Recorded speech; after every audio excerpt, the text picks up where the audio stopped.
ইবলিশের কাহিনী তো আপনারা জানেন। ইবাদত বন্দেগীতে সে ছিল বস।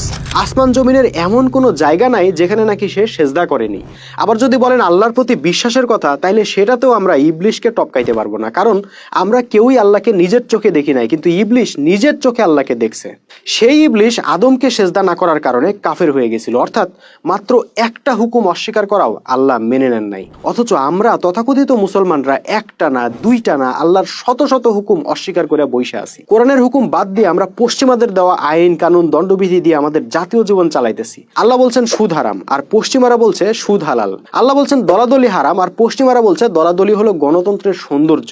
আমরা আল্লাহর হুকুম বাদ দিয়ে পশ্চিমাদের বিধান মেনে নিছি, কিন্তু মনে করতেছি আমরা নামাজ পড়ে জান্নাতে চলে যাব। আচ্ছা, নামাজে যদি না কুলাই তাহলে সমস্যা নাই, টাকা পয়সা জমায় হজ করে ফেলবো, ব্যাস আর যাই কোথায়, জান্নাত কনফার্ম। ভাই, আপনারা যদি আল্লাহর হুকুম অস্বীকার করে একবার হজ করে জান্নাতে চলে যান, তাহলে ইবলিশ কেন জাহান্নামে যাবে?